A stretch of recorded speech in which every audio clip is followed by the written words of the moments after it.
Clarita De Quiroz. Yes, nailed Did it. I get that right? Nailed it. Nailed it. Absolutely. Thank God for that. Clarita Well, it's De all Quiroz. downhill from here. You know what I mean? Welcome to Tasty Humours. Thank you so much for doing this here.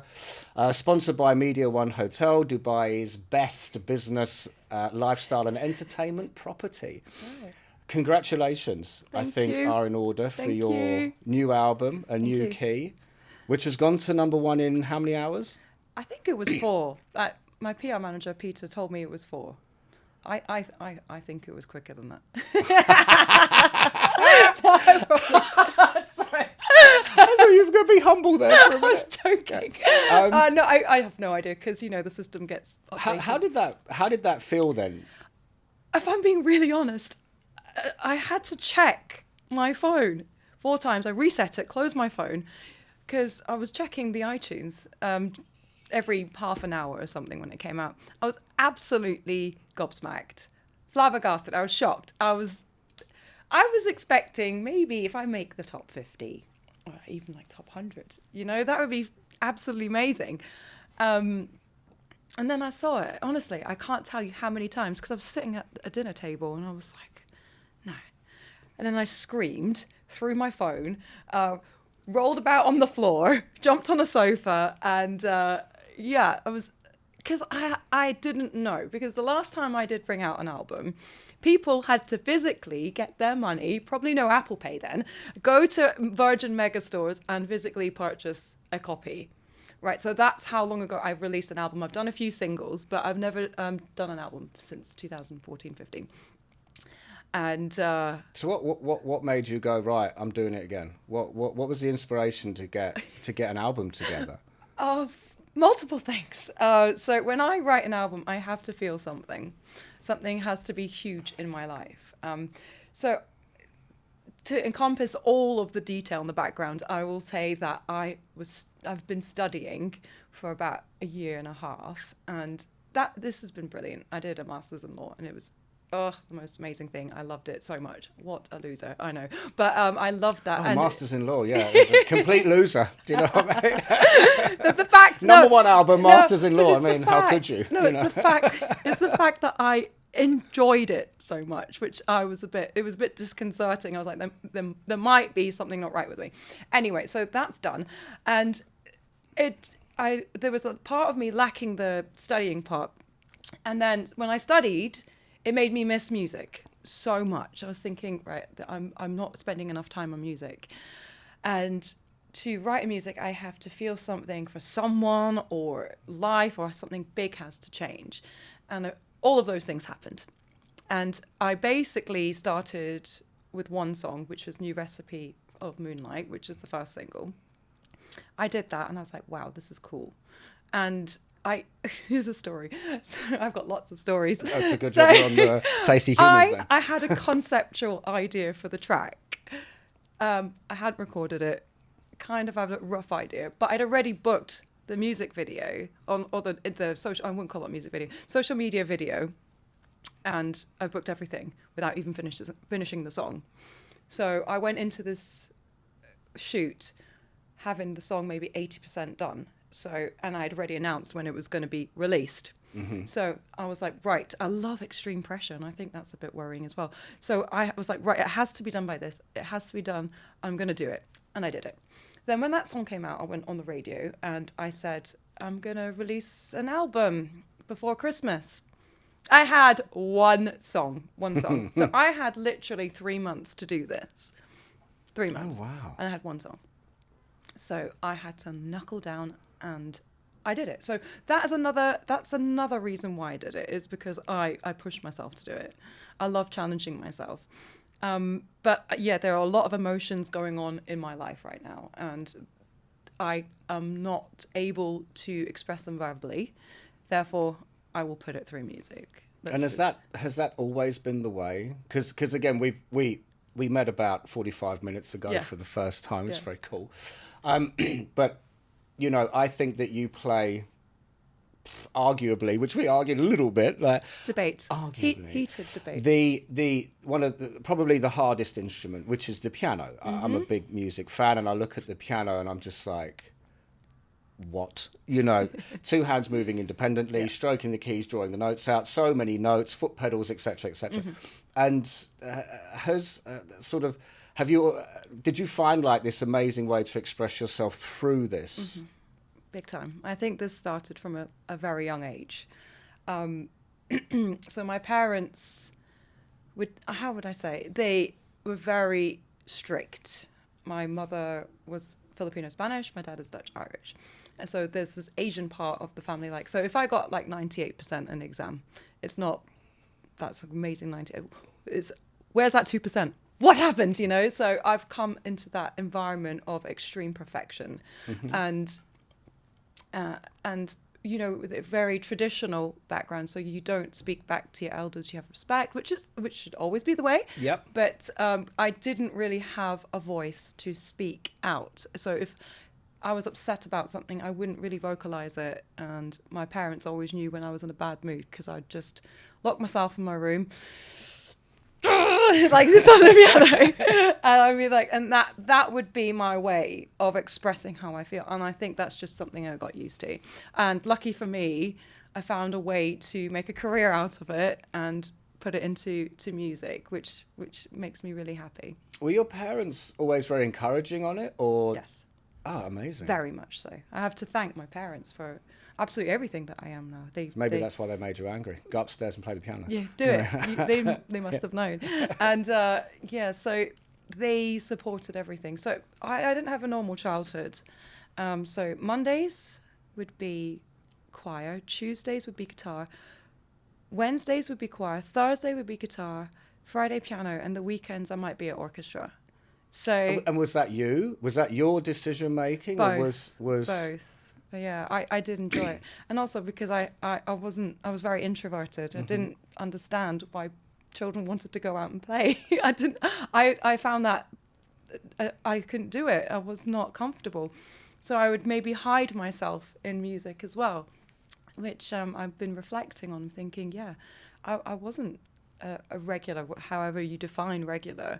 I didn't want to do what everyone was doing. And it wasn't because my parents were like, no, you can't go out and play. They were more like, can you go out and play and be with... I was like, no, I don't want to. Well, I think that, you know, one of life's funniest turnarounds from my own perspective is where... See, I was very extroverted at school, probably to a massive fault. You know, class clown, always trying to be, never violent, but always trying to be disruptive. Let's just try and say the funniest thing, do you know what I mean? Which is why I'm trying to make a habit now out of talking for a living, because I could never shut up. But the thing is you would see the kids carrying the guitar cases, and you would see the carrying the instruments, and they were quiet, and they were introverted, and sort of they would get a bit of, what's the right word? They get a bit of shit, you know, from people for being a bit nerdy. And then you fast forward, you know, to when we're all maybe 30 years old. It's a long time ago for me. And then you're just thinking, oh, I wish I'd done that. I wish I'd done that. You know, I think there's a lot of us that don't play musical instruments that look back and go, if I could do it all again, I'd learn to play a musical instrument. You could still do it. I could still do it. You can still do it. I don't have the patience. You know. No, you do. It's up to you. You have the ability. If you put your mind to it and you really want to do it, you can do it. You can do it. Fair enough. It's never too late, in my opinion. I would never have thought at this stage of my life that I would have done another album. Yeah. I thought I was like pretty chilled. I'm just going to chill for the rest of my life. And I would never have thought I was capable, never mind able, like to do a law degree plus a doctorate. Like these are things that... Like, there's no way, but you can. And do you think that comes from your ability to focus in the sense of learning? Because again, this is where I won't disrespect every other musical instrument. Any musical instrument will take focus and practice, yes. The piano especially. Brutal. But do you think that because you did that so young, that you're like, I can, you have like an inner confidence, which is if I turn my sights to something, I understand how to study, yes. to shut down and yes. focus. It's complicated. I know I've definitely got the rooted discipline from learning classical. Like, you have to be so disciplined, and it was hours upon hours, tears, crying, like almost sacrifice. But I actually don't think that's the reason why I had the confidence to do what I've just done in the last 2-3 years. And I think it is mostly down to, for me personally, stopping drinking alcohol. Okay. 100%. I really do. When did that happen? About 3 years ago. Okay. 3 years. I've gone through stages of my life where I just didn't drink. And there was maybe a period where I was drinking more than I usually would. And it, without me realizing at the time, was probably the cause of all the problems that were going on in my life that I was maybe displacing and putting on other things. But now, retrospectively looking back, it's not the case. I was thinking, that happened because I had anxiety. Why did I have anxiety? Why was I angry there? Why didn't I have the confidence? Because like I said, I'm a bit introverted. And in my industry, we have to be this, this presence, this personality in front of people. You have to be confident. And that I was never comfortable with. I was happy just sitting behind the piano and singing and then just leaving the stage. But for me, the alcohol, maybe the 1 or 2 glasses, it's still a lot, would just elevate my confidence. So it was like I couldn't go on stage without a glass or 2 because I wasn't confident. But why wasn't I confident? I needed to address the root issue. Why wasn't I not confident? Why do you feel the need? And what I've done in the last few years is address those issues and eliminated any need for anything else to help me. All I need to do is I looked inward, and now I think it would be the reverse. If I were to have a drink, even though I can't because I am actually allergic, I would be more nervous because of the lack of control. Yes. The lack of clarity, the lack of control over my voice, and it's just not necessary anymore. Like my mind was clear. Like the fact that I'm at this podcast early and been up since 6:30 would never have happened before. I would not be feeling good. Every single day is the same opportunity as any other day. If I was like, I remember the excuses I would make. Like, okay, so you want to meet Saturday in the morning for the gym, 10 o'clock in the morning? Not sure, because I'll be out on Friday. And then I might feel bad on Sunday, and I might need to recover and rest because I didn't rest because of... It's just all this knock-on effect of excuses, and all of that for me, no disrespect to anyone that drinks, for me personally, it did not suit me. It worsened my life, and God knows where I would be now if I had stopped drinking ages ago. Not like I was ever an alcoholic or had an addiction. It's the small effects, the feeling, and I was always ill. I was physically ill even after 2 glasses. My body always rejects it, but why we still do it, I don't know. So to go back to the question, I do this a lot, and for me, this is why I think the main reason I do try and think what happened. Why am I doing this? I was bored. I was bored when I stopped drinking. I was bored. I was like, what? Wow, I've got all this time. Where did all this time come from? So I started learning how to cook for the first thing. So I was reading. Then I got bored of that because I got good at it. And then I was thinking, it's just not enough. It just wasn't enough. I was like, I need to apply myself somewhere else. And then I thought, I was supposed to do postgraduate in law after my first degree ages ago. And I didn't do it because my music career took off. So I chose to come back to that, which I could always do, and go into my music. So I do believe that's the main reason. I wanted to ask, where did the pressure come from for you to think you had to become an extroverted sort of character within the music industry? Did it come from yourself, or did it come from a record label, or that time? Because I know how old you are. I'm not going to say it. Do you know? I'm older than you by a lot, so it's cool. I'm not ashamed of my age. I'm not old. No, you're not old. No, sorry. Wow, can't edit that out because I don't do edits. No, but the thing is, what I'm saying that is because at sort of your age, sort of almost our generation, the music industry changed throughout the 90s, where it went from Britpop and all that sort of the bands and acid jazz and Jamiroquai and the Prodigy and Oasis and all this sort of stuff. It then went into a much more packaged, I think, with True. the pop idols and the reality TV versions and stuff like that. Where Yes. and again, I wanted to sort of find out, was that some a pressure you put on yourself? Were you trying to break through into, I wouldn't say pop stardom because of the classical No, influences, that's fair. but did you think I'm never gonna get into the real industry here unless I become, I don't know how to qualify it, but like you say, extroverted? Yes. Was that you, or was that a That's manager actually going, partially true. You need to, Yes. you got to get out there and. Yeah, I think a lot of my issues were I was quite shy, and I was like, I don't know, I'm not a dancer, and that freaks me out. I mean, I did try to do all that pop stuff, and it just doesn't suit me. And I think there were a few comments on certain performances I did without my piano.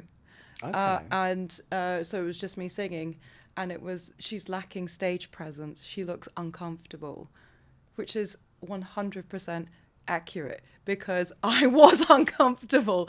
I almost hide behind my piano because I consider myself a musician first, then singer. Yeah. So taking my instrument away is like taking away Dumbo's magic feather. You know, that is literally, for me, I can really, it is me. That's part of me. So I mean, I can do it now without the piano because I'm more confident. But yeah, without the piano, it's difficult. But there was definitely that pressure in my teens to do that. And I wish, you all wish you knew what you know now. Just stay true. If you stay true to what is good for you and what you are good at, you will excel. Because there's people like Alicia Keys. She does the whole piano thing. There's so many artists that had good guidance and really good teams and protected what works for them. And I think the region here have been very supportive of what I want to do. I did end up moving to Lebanon on and off for 5 years. And I think that actually has a lot to do with me being that kind of pop starry kind of thing, because I went to Lebanon, I was expecting to do, they were like, oh, you're going to have a piano, you're going to have this, blah, blah, blah. Not knowing that I had a pianist in my band. I was like, so wait a minute, I need to just stand and sing. And I found that really difficult, to be honest. I struggled a lot. I found it very, and if my agent Mary Saad is watching this, she will understand. Like I wasn't brave enough to speak out why I was uncomfortable. She was like, "You're this confident number one artist. Why are you so shy?" I'm like, "Cause I am, and I need to be comfortable around my piano." And she saw the difference when she put me on shows with just my piano. And even the clients, they saw it immediately, how comfortable I was. So yeah, it's like my little security blanket. Well, it's one hell of a security blanket. A big one, about 300 kgs. So how much, in your opinion, because I had a great guest on here a long time ago, his name's Toby Allen, and he does a lot of music marketing and advising DJs and performers about their brands and everything like that. We had a great conversation about how much the industry's changed. Yes. And so what are the biggest changes you've seen through the music industry, I'd say? I mean, I don't know, 2005 onwards, maybe? Because you said the last album you did was 2015. Yeah. So sort of what was going on in that maybe decade leading up to that? And I was going to ask, you can go straight into it, which is just, what made you stop and go, enough? Was it just, what was that catalyst? Which question would you like me to answer first? Go for your life. So let's start with what made me stop. Yeah. I'm going to be completely and utterly honest. Personal reasons. Okay. I lost my bottle. I lost my head, and I had no confidence in myself at all. So that album came out. So I had 2016, and then it was 2017. It's a bad year. Like, I was so anxious and so doubtful of myself. I couldn't physically get on a stage without thinking everyone hates me. And it was really hard. And I don't know why. Possibly alcohol. I would like to say that had a bit to do with it. And I also believe it was my environment or the people around me. I also had a company in Dubai, which was really successful, which was a music management. And I was doing that on top of everything else. And the partner I was with at the time, no disrespect, was completely unsuited to me at that moment in my life. And everything. Business or personal? Both, actually. Oh, okay. Absolutely Yeah, both. okay, yeah. Yeah. So it was everywhere. Tough. It was really tough. Yeah, and I get that. And it wasn't until everybody around me, like who were my friends at the time, said, "You need to go see some therapy because you're so hard on yourself.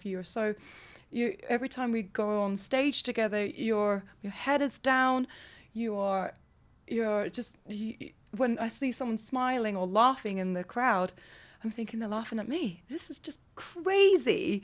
Wow. I would never think that. Even if they are laughing at me, okay, good for you. It's completely different. So I was really not good. And this was the start of a huge change for me. Mm-hmm. And so that's why I stopped. You have to hit rock bottom to get back to the top. And I worked through all of that.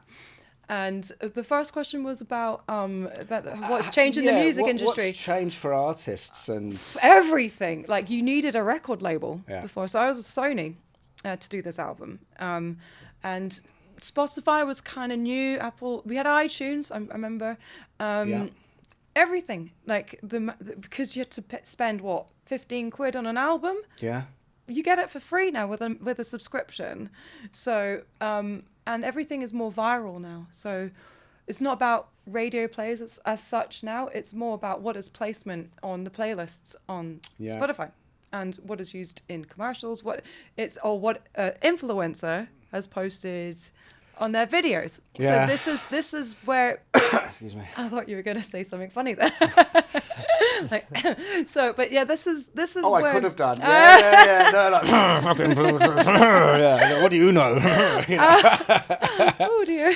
I work in like I say, in hospitality, so influencers are a big part of our sphere. Yes. And there are great ones, and then there are a lot of idiots. You know what I mean? That say it's the one that think they're influencers. That those are the ones that are problems for me. Anyway, let's not be negative. So I hear you. Listen, I'm going to say it. Look, just because you eat in a lot of restaurants doesn't make you a master of food. I'm Do you know the what I complete mean? opposite. I don't want to get free stuff. I just want to get in there, not bother posting, and just get out. I'll post something that I genuinely feel about, or if I have a really good partnership with a brand that like is in alignment with me. Otherwise, I'm not going to be posting. No, you're not a sellout. Essentially, in those I terms, you're not going to sell out. I don't want the extra work. I'm a very busy woman as it is. Okay, don't want to edit this. No. What were we talking about? Spotify. So Spotify albums, That's where it's at now. And I think everything's quite short term now.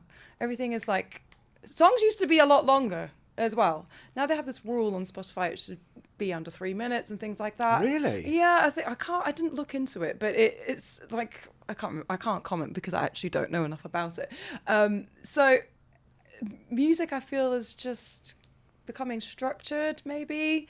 And it is very good how quickly someone that has not got a label, who hasn't got all the tools and the money, the support, and can easily become viral, that I feel like they can also equally come down just as hard.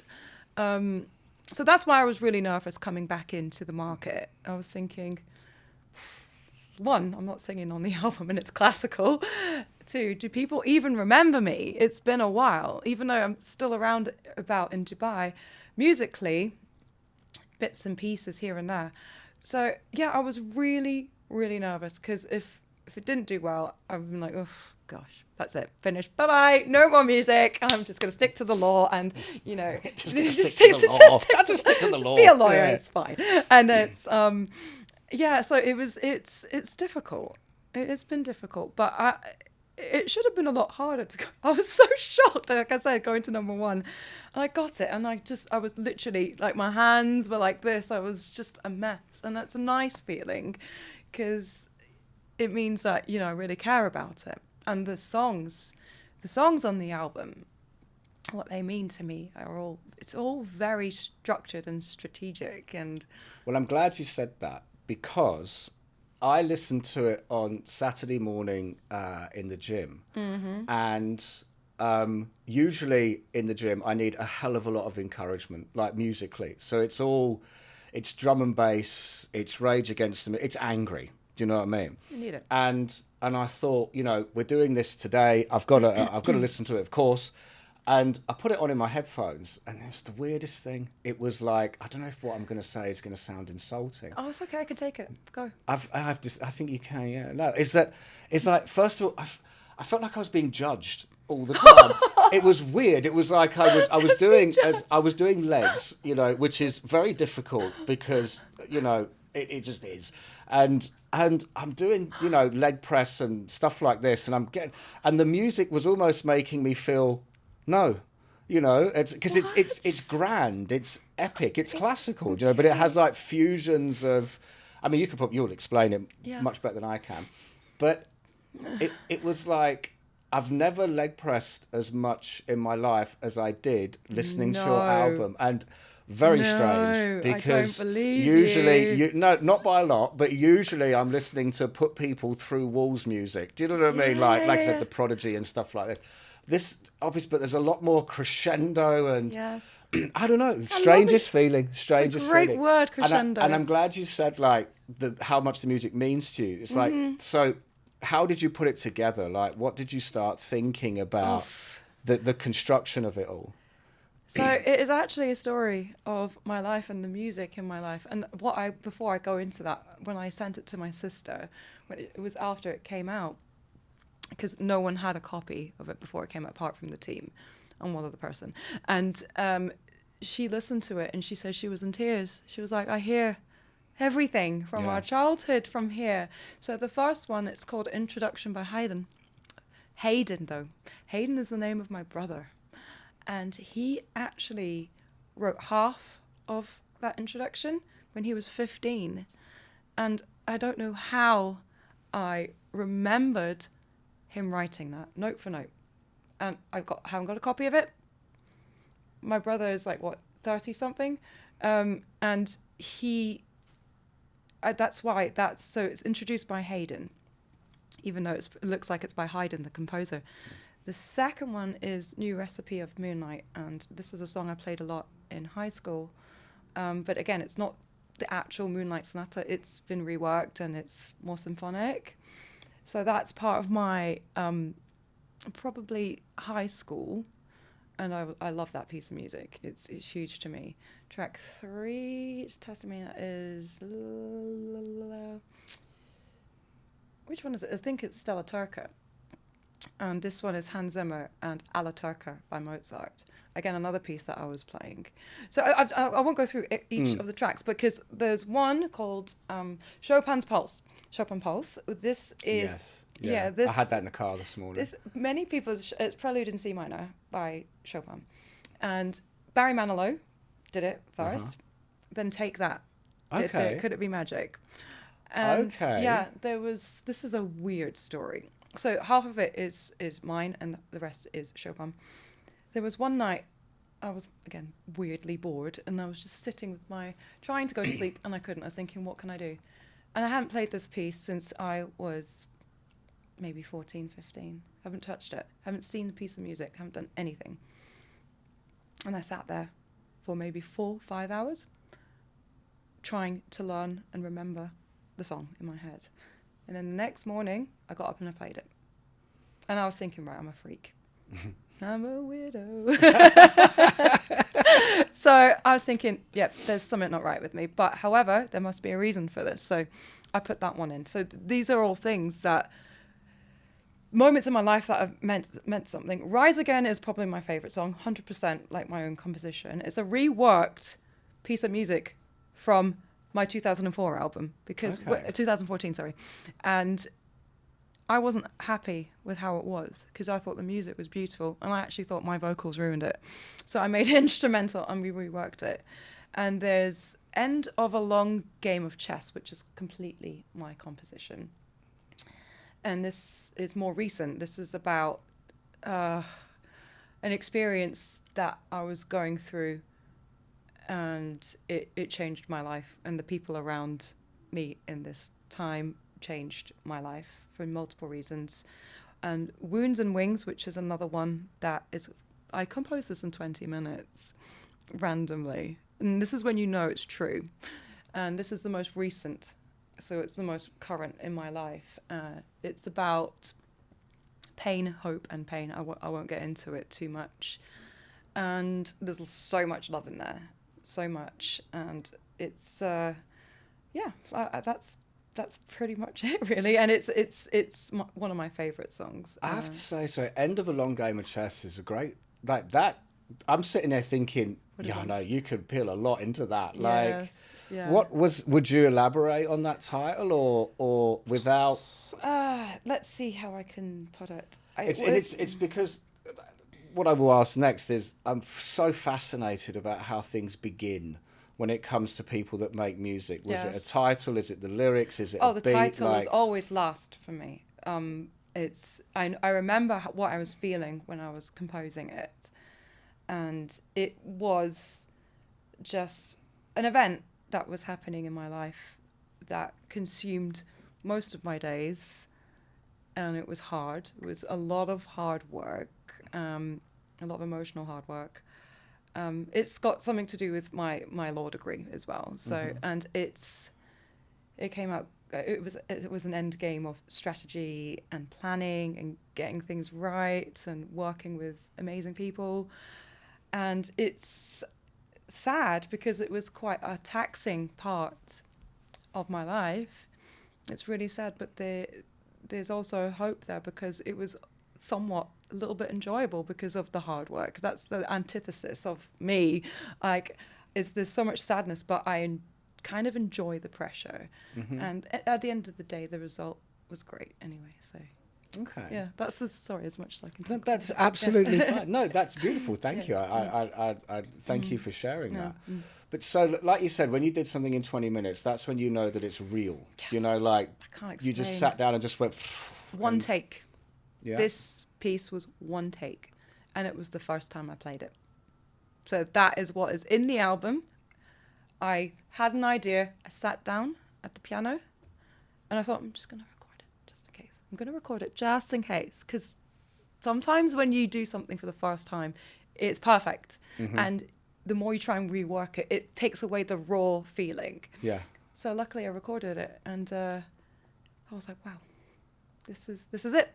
I listened to it again and again. I thought, nope, I'm not going to change it. It is what it is. So, and I would say composed it in 20 minutes. Obviously, there was some dynamic changes and things like that, and we added strings. But for me, to make something like that so quickly is very difficult. I need something significant in my life happening and a real feeling that's so big that, you know, when like I said, I don't have a voice like when I was younger. I don't know how, and I can't talk about it. It's just too sensitive and precious that I have to put it through music. Yeah, so it's amazing. It's crazy. No, because I think a lot of people in the kind of pop world, in the packaged pop music world, don't quite get this. Because it's not many writing their own. The real music. Do you know what I mean? When you really hear it, you can see that this is coming right out there, you know. And I wanted to ask you is that you've said on your latest album you've taken elements from, you know, Hans Zimmer, you know, like these people are, you know, Chopin, etc., etc. And at what point do you think, you know, I've got to do this justice? Or how? So that would lead into the better question is, how critical are you of what you're doing? When do you go, like, shut up, just put it out? Do you know what I mean? Or do you go, are there some tunes where you go round and round and round and round and you're sitting there like, oh, I don't know about this, you know, like what's the self-judgment? Oh, I'm always judging myself. But to be fair, on this album, I was actually really, really happy from the minute. And that's never happened. I can't even listen to my old albums or old songs. I'm just like, oh no, I didn't do that. Oh, it's awful. But this one, I think because it's been like a voice or something I've wanted to do and I've just suppressed it for ages. So now that's come out, I'm just like, yes, this is what's going to happen. So I wasn't being judgy because I have a great team. Alex Guerrero in Spain, Madrid, and also Ian Tokel as my cinematic strings. And I had John Marcus on Stella Tarka as well. And I think I probably would have been more judgmental if it was just me on that, because I have such a strong team, honestly. And like, there wasn't much feedback I gave back. I was like, you've just made this song incredible. You've brought it back to life, and they just get me. And this is the thing with me. I do, like, once I found a team, I'll stick forever. A hairdresser, stick with them for 12 years. I just don't. Lebanese food, I'll have the same one every day. This is me. I'm quite loyal, and it's comfort, it's trust, and I just know. And it's funny, none of my team drink as well. Well, I think there is a correlation where people that eat the same dish every day or go to the same hairdresser every day, they are the super creative minds. Oh, really? It's got something to do with they don't have time to sit and think about what to eat today. Yes. Because they're too busy thinking about whatever else it is that's in this kind of much bigger picture in their minds. So they'll find a dish that they like, and they'll eat that every day for 3 months. And then they'll suddenly stop, and then they'll find something else, and they'll go, I'll have that today. Oh, I like that, done, another 3 months. And there's not too much time for, I don't know, fucking around with, like, what's for lunch. A lunch break is like I'm eating whilst I'm still thinking about, what I'm trying to do. So, it's been, so 2015 was the last album. This one, number 1, 4 hours, Law Doctor, everything like this.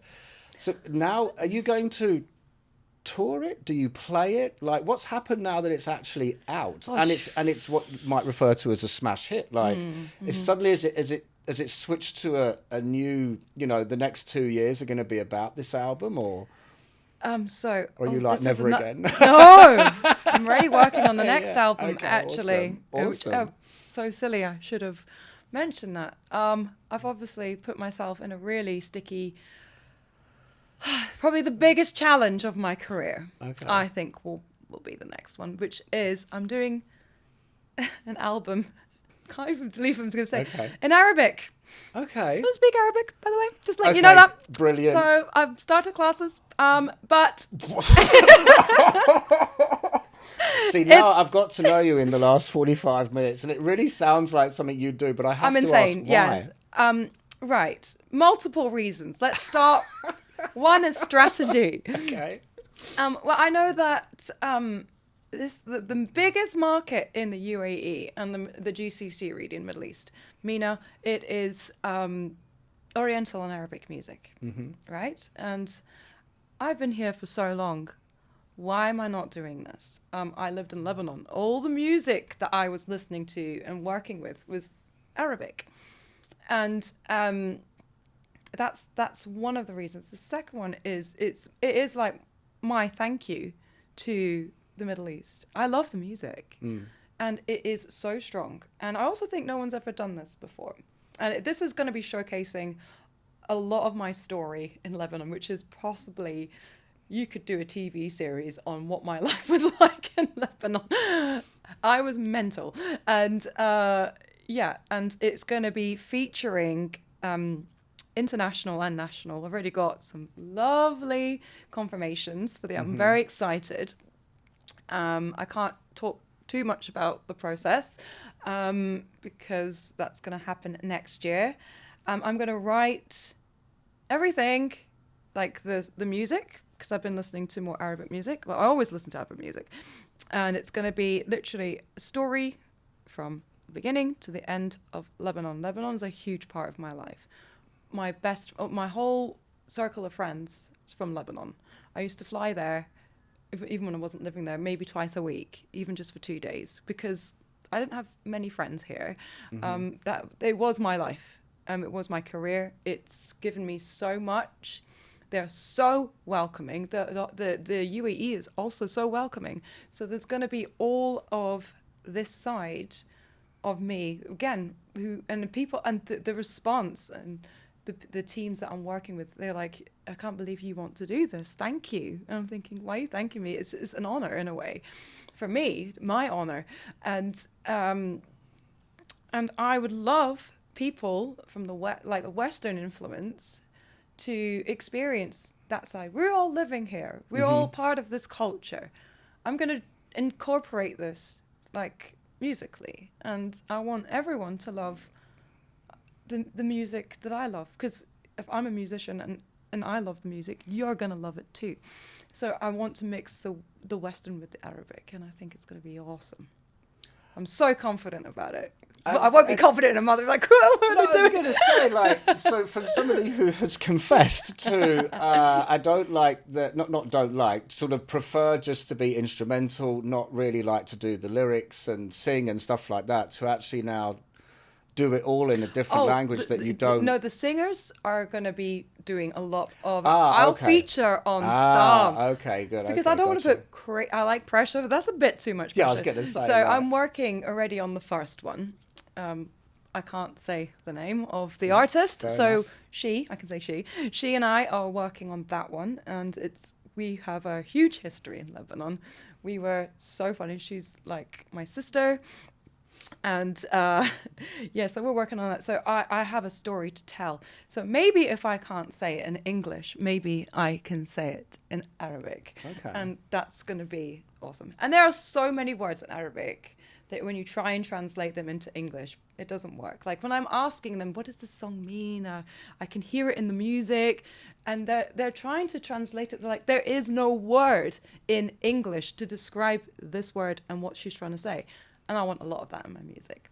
So does this mean you're going to have to sort of, when you start to compose, you know, the piano elements, yes, you're going to have to start to shift from classical into sort of the regional, I don't know what to say. Like, is it going to be, in your mind, is it like a rock guitarist having to play folk? How different is it going to be to be able to actually get the correct cultural tone across? So I didn't know I got into that statement. I was thinking there are many ways I could get this horribly wrong. Yeah, very, very articulated. But honestly, more than my Arabic is going to be for sure. So I've already listened to like the most popular and most emotional Oriental music, and Lebanese, from all Egyptian, Moroccan, everything. I've listened to all of it, and musically, I understand it, so that's good for me. So, and I have studied which chords are quite used. They're very similar to what I write. So the main thing to make it Oriental will be the instrumentation, and this is where you get your lovely, amazing artists to play the piano, not the piano, that'll be me. I'm going to have to learn, have to learn the scale. Oh my gosh. And then, but the, like the oud and all these, the violins are huge, synth, that will be, that's going to make it Arabic. And obviously the way that the style of singing, which the singers are going to do, and I'm going to give them the lyric and the melody. We can work on it together and see what fits better. If that makes absolute no sense, what I've written and it does not work, I need that input, and I need the words to come through as well as the music. So the music side, I actually understand pretty well. I've done a bit of work. That's me, you know, staying up till just listening nonstop until my ears bleed. Whilst doing your law degree. I finished it. I finished it. Have you put a time frame on this? You know how you said like, so is it coming out in 3 months or? Not 3 months. No, I'm giving myself more time. I gave myself a huge challenge because I was quite comfortable and where I wanted to go. This one, there are way more people involved. I've got a timeline in mind, but if you're up for it and you're going to welcome me back on the show, I'm happier to give a more definitive date once everything is set in stone in January. No, 100%. But it will be more than 6 months. I'd love you to come back on, you know. Yeah, thank you. To see the evolution of this. I'll be speaking to you in Arabic, hopefully. Yeah, I'll just be going, I'm sorry, what? Or maybe this is the moment where I announce that I'm going to learn Arabic. Yes, so we just do it all in Arabic. Do it all in Arabic. Just get AI to change our mouths and voices. Yeah. Yes. Yeah, that would be much easier. Yeah. So have you got shows? So as I said about this album going to #1 so quickly, have you got shows coming up? Like, or public ones, I don't at the moment. But that is something I think you did ask me the question, and I rudely did not answer it. So with this album, the current one, not the Arabic one. Yeah. So yes, I'm going to be doing an actual concert. Okay. With the orchestra. All done, and it's going to be amazing. And obviously I'll let my PR manager he'll let everybody know when that's going to be. That I need to practice my own stuff, because you know it's when you're doing it at the time. I've got this weird brain, you know. It's really good for me to remember stuff when I'm really engrossed and really into the moment. But if I've started something else, I start forgetting. So I have to really stay fresh for absolutely everything, and that goes for my law degree as well. Mm-hmm. I couldn't tell you back 6 of the modules what the majority of the law the statutes were. I couldn't, but the ones that I practiced, the ones that I used a lot or had more passion about, I can recall it. So I need to really study my own stuff. I don't even know my lyrics from my first album. That's terrible. I'm being really honest now. No, I mean, I could try. Okay. I practice and I'll do it in 2 days. But right now, I've got this. It's like a cup. You fill it up with water, and if you try and put anything more, then there's nothing can go in. I don't know, but I suppose the question would be why would you? Like I've seen, like you see things where you see some of the world's biggest bands are on stage. Yes. You know, like I know the Rolling Stones do this, and sometimes they'll get the camera shot that's kind of looking at the crowd, and you can see at the front of the stage there's a TV screen with the lyrics on it, and Mick Jagger's looking at it and stuff like that. And first of all, your reaction is, well, don't you know this? Do you know what I mean? But then I suppose, why would you? It's so long ago. It's so long ago. And you certainly don't want to get it wrong. So no, I don't find that surprising. Okay, that's fine. I love it that I'm not being judged. Thank you. No, I'm not judged. Yeah, so I'm going to be. I'm kidding. I'm sorry. I have a brain that goes to sarcasm. I love it. I can take time, it. So I'm a toughie. Don't you worry about me. I gathered that. I can take it. So look, we've spoken extensively about your music career, but what are you going to do with your law degree? I don't know yet. Because I finished it end of October. Yeah.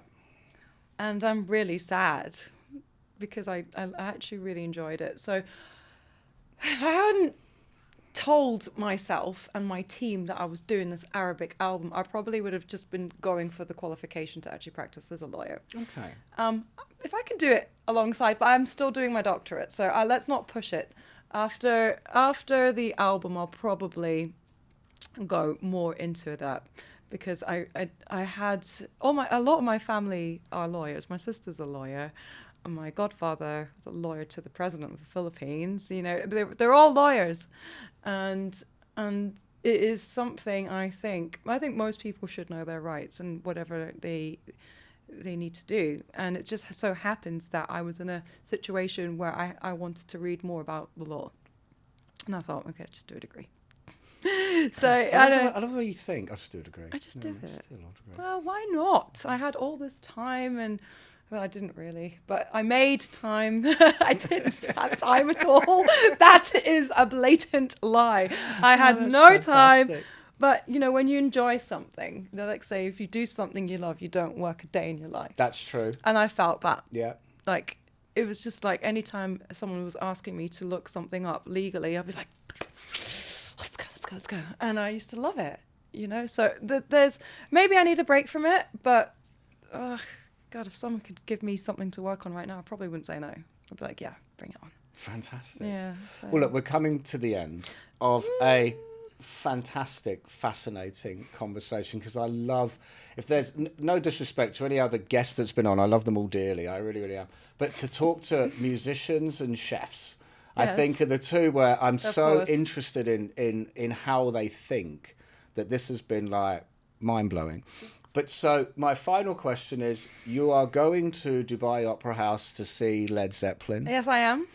What's your favourite Led Zeppelin tune? Because I don't know any. Oh, really? I don't actually know any. I just go because there is one really famous one. What's the name of it? Stairway to Heaven. That's the one. Right. You don't know any Led Zeppelin? No. This is part. Oh, you're going to have a great time. Because this is another part of me is I only listened to classical music till the age of probably like 18. I didn't listen to anything else. So I'm trying to learn more known songs. But no, I heard because it's an orchestra. Yeah. Done. Well, I'm a Sold. massive fan of Led Zeppelin, and what I would say is they merged rock with folk, but also a lot of classical. Yes, I heard. I